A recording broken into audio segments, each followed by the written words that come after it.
The market square buzzed with life that morning. Laughter echoing through the cobblestone streets, merchants calling out their wares, and children chasing one another with careless freedom. Yet amidst all that warmth and cheer, Ilara walked with her head bowed, her steps heavy, her heart burdened. Her once bright eyes, that had known only hope and dreams, now glimmered with quiet sorrow. She clutched her hands against her stomach protectively.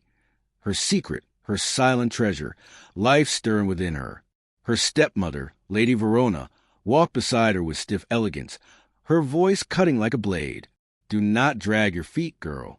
A man waits for you, and you shall wed him before dusk. You will bring no shame upon my house." Ilara's lips trembled, but she said nothing. Ever since her father's death, Verona had treated her less like a daughter and more like a servant, each passing day erasing what little softness had remained in their household.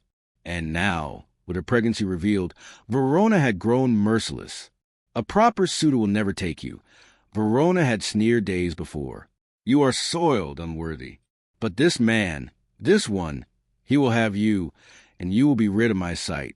Ilara's stomach knotted as they approached the city's edge where Forgotten lingered.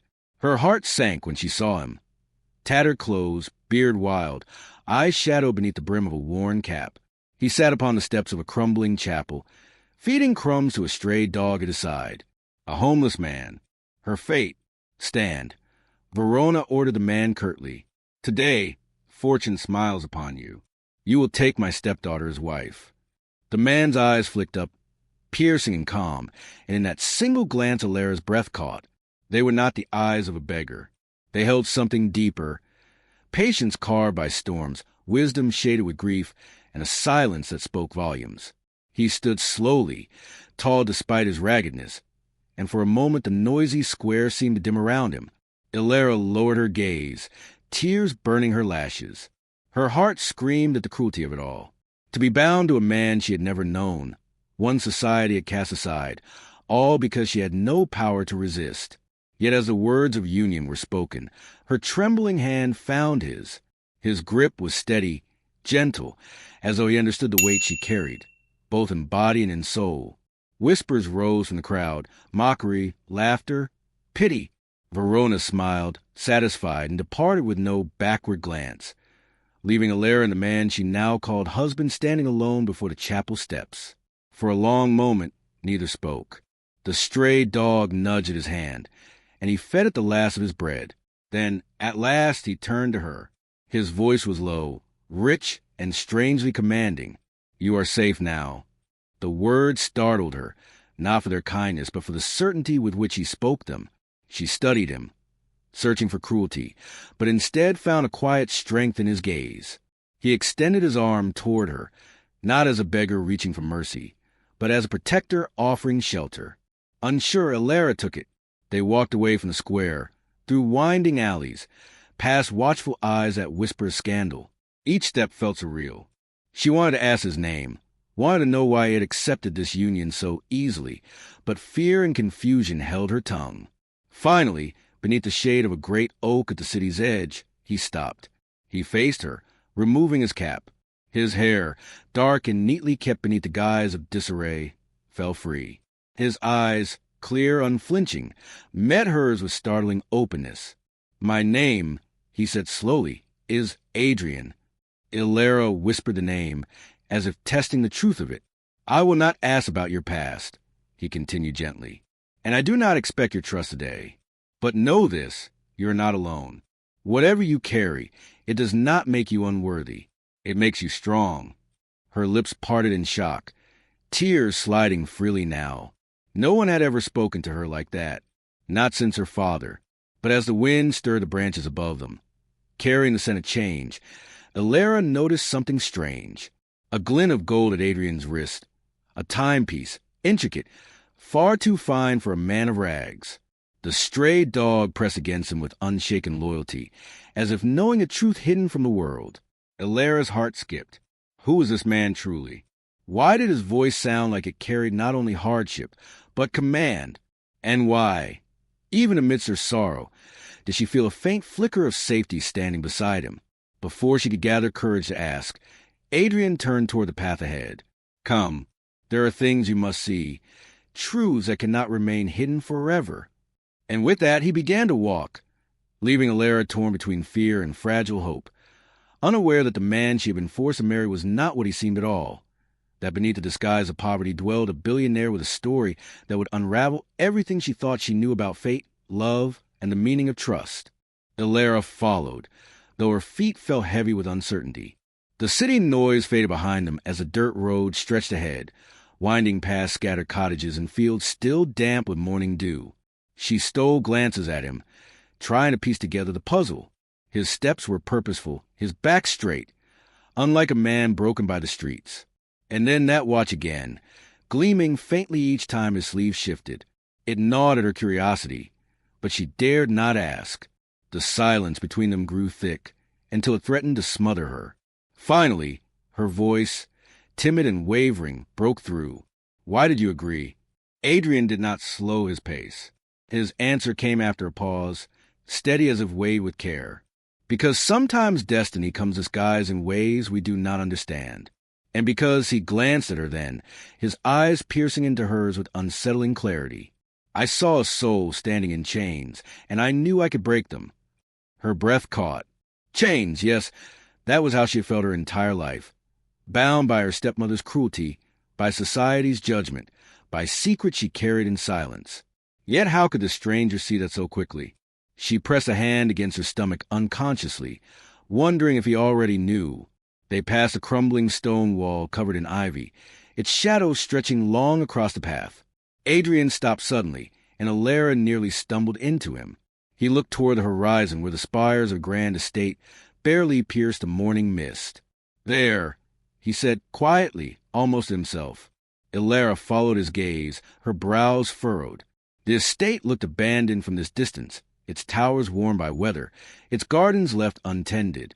It had the aura of forgotten wealth, of a place once alive with grandeur but now claimed by silence. "Do you know it?" she asked softly. Adrian's lips curved, not quite a smile, more like a memory. "I know it better than anyone alive." He began walking again, his stride longer now, almost urgent. Alara's mind whirled with questions. Who was he? Why was a homeless man leading her toward a mansion? And why did each passing moment strip away her certainty that he was homeless at all? They reached a wrought iron gate, its paint chipped, vines twisting through its bars. Adrian pushed it open with surprising ease, as though he had done it countless times before. Inside, gravel crunched under their steps as they walked through an overgrown garden. Stone statues stood like silent sentinels, their faces weathered by time. Alara's heart beat faster. This was not the world of beggars or outcasts. This was wealth, lineage, history. Adrian stopped before the grand doors. They were carved with intricate designs dulled by dust. He turned to her, his gaze steady. "Alara, what you see here has been hidden, but not lost. Like many things in life, appearances deceive. Do you understand?" Her lips parted, but no words came. She only nodded faintly, clutching her shawl tighter around her shoulders. Adrian pushed open the doors, and they groaned under their weight. A rush of cool, stale air greeted them, carrying the scent of aged wood and forgotten tapestries. Inside, the great hall stretched wide, its ceiling arching high above, painted with faded murals of stars and angels. Sunlight filtered through cracked stained glass, scattering shards of color across the dusty floor. Alara froze, her breath stolen. This was no ruin of poverty. It was a skeleton of majesty, sleeping beneath a thin veil of neglect. Chandeliers, though dulled, still glittered faintly. Long-forgotten portraits hung crooked on the walls, eyes watching them silently from centuries past. Adrian stepped forward with reverence, his hand brushing the railing of a grand staircase, as though greeting an old friend. "This was my home," he said softly. Alara turned to him sharply. "Your home." He nodded. "Once, I was the heir to one of the wealthiest families in the region. This estate, these lands, everything you see, it belonged to my bloodline. But wealth is both gift and curse. It attracts wolves dressed as kin, and betrayal often hides and smiles. I lost it all, not because I was careless, but because I trusted where I should not have." His voice carried no bitterness, only the calm weight of truth. Illyra's mind spun, struggling to reconcile the image of the ragged man she had been forced to wed with the heir of this forgotten empire. But why live as you do now? She whispered, bewildered. Adrian's eyes softened as he looked at her. Because power means little when it blinds the heart. I walked among the poor to learn what wealth had hidden from me, to see people not as pawns or servants, but as souls. In losing everything, I gained what I had never known, freedom. And yet, his gaze lingered on her, lingering with a depth that made her chest tighten. Destiny has its own way of weaving paths together. You were not brought to me by chance. Illyra felt heat rise to her cheeks. She wanted to protest, to insist she was no destiny, but only a discarded girl forced into this union. Yet his words planted a seed within her, a strange, fragile hope she had not felt in years. Adrian moved deeper into the hall. Lighting a candelabra with flint, he drew from his coat. As the flames flickered to life, shadows danced across the marble floor. The mansion seemed to awaken, whispering secrets through the crackling air. He guided her through a side corridor, past heavy doors and velvet drapes, until they reached a smaller chamber. Here, the neglect was less pronounced. A long table stood polished, fresh fruit laid upon it, as though someone had been here recently. Illyra blinked in surprise. "You're not alone," she murmured. Adrian inclined his head. "No, there are those who still serve, in loyalty, not obligation. They wait for the right time." Illyra's pulse quickened. Who were these unseen allies? What did the right time mean? Before she could ask, a soft creak echoed from the corner. A woman stepped into the chamber, her gray hair neatly tied, her clothes simple yet dignified. Her eyes lit up when they fell upon Adrian, and she bowed slightly. "My lord," she greeted warmly, "you have returned." Illyra's breath caught. "My lord." The words hung heavy in the air, undeniable. Adrian inclined his head with quiet grace, then gestured toward Illyra.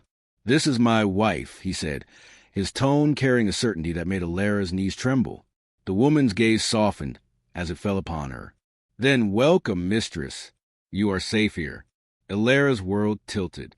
Safe. She had not heard that word directed at her, and so long it felt foreign on her ears.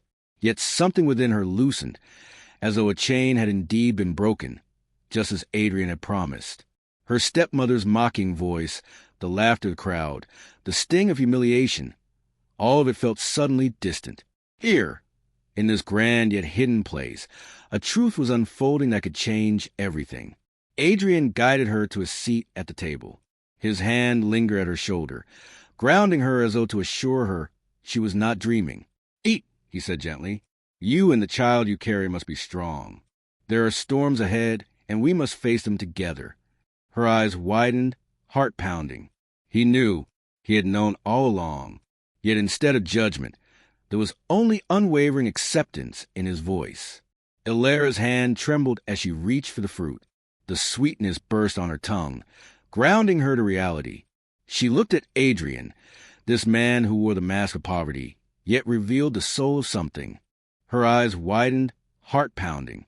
He knew, he had known all along. Yet instead of judgment, there was only unwavering acceptance in his voice. Illyra's hand trembled as she reached for the fruit. The sweetness burst on her tongue, grounding her to reality. She looked at Adrian, this man who wore the mask of poverty, yet revealed the soul of something greater, and for the first time in years, she felt a fragile, flickering light inside her chest. Hope. But beyond the chamber walls, the world remained watchful and cruel. Her stepmother's triumph would turn to fury once she realized the truth. And Adrian's hidden past, though cloaked for now, carried enemies who had stolen his empire once before. Illyra did not yet know that marrying him had placed her not only in the arms of safety, but also in the heart of a storm greater than she had ever imagined. The storm came faster than either of them could have anticipated. News spread to the town like wildfire, carried on whispers and stoked by envy. Lady Verona's discarded orphan had not only survived the humiliation of being forced to marry a beggar, she had vanished into company of a man who was not what he seemed. Whispers of gold, of mansions long forgotten, of power once lost but stirring again, crept into taverns and alleys until even Verona's ears caught the murmur. Her laughter, sharp as glass, rang in her chambers. So the girl thinks she has escaped me? She thinks fortune smiles upon her? Then let her see how cruel fortune can be. Meanwhile, within the sleeping halls of Adrian's ancestral estate, Ilara began to breathe in a life she had never dared to dream of. Days unfurled with strange, fragile peace. The once empty corridors now echoed faintly with the quiet steps of loyal servants returning one by one.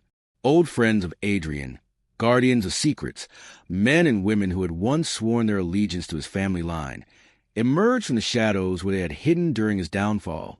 They bowed when they greeted him, their respect unwavering, and to Ilara's astonishment, they addressed her too with reverence, as if her presence had been foretold, as if she had always belonged here. She found herself blossoming under the weight of care she had never known.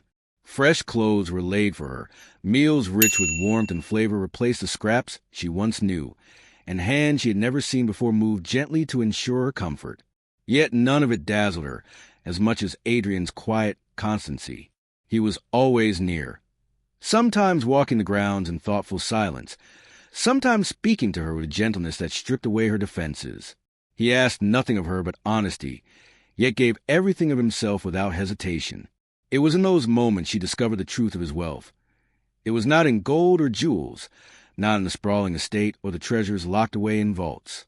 His true wealth lay in his heart, a heart carved by hardship but softened by compassion. He had known betrayal and yet had not grown bitter, had tasted poverty yet had not grown cruel. He stood tall because he had chosen to kneel only before humanity itself. And slowly, Ilara began to believe that perhaps she, too, was worthy of such devotion. Her child, once a source of shame, became a symbol of hope.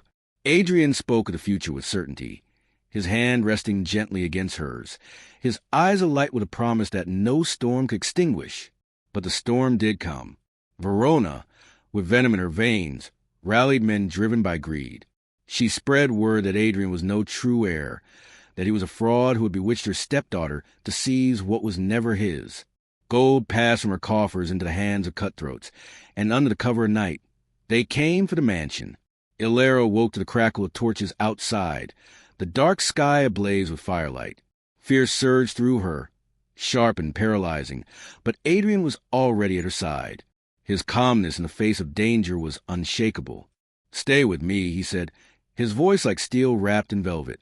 "Tonight will not end as they hope."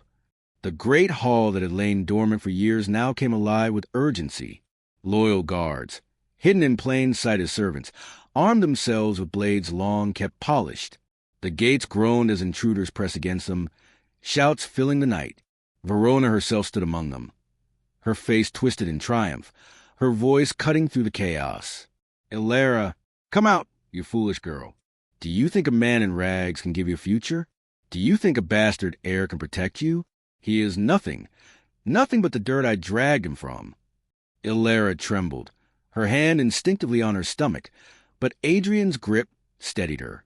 He led her to the balcony overlooking the courtyard, where torches flared and eyes turned upward. He stood tall, no longer cloaked in rags, but draped in a mantle that had been waiting for him, his figure illuminated by the fire below.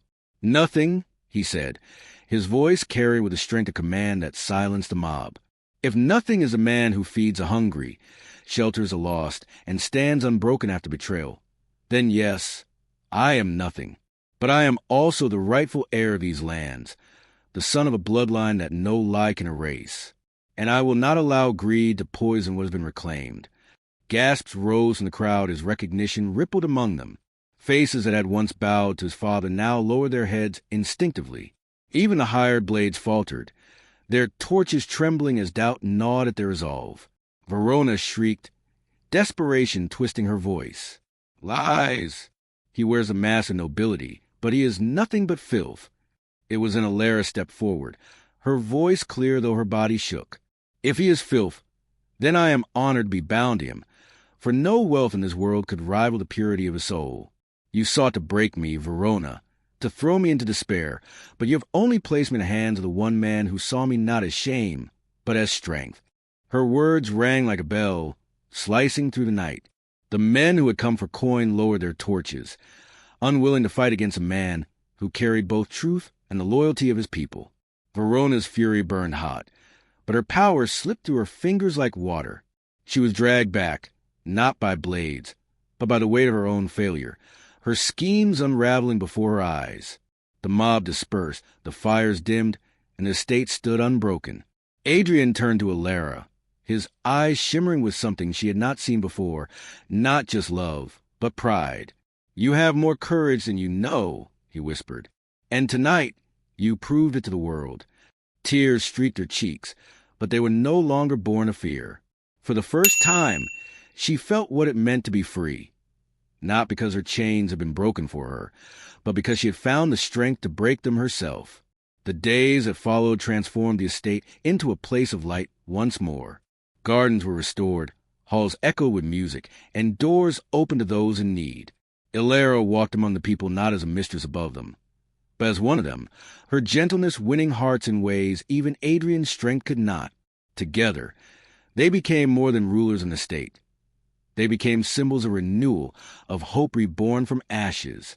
When Alara finally bore her child, the estate bells rang louder than they had in generations.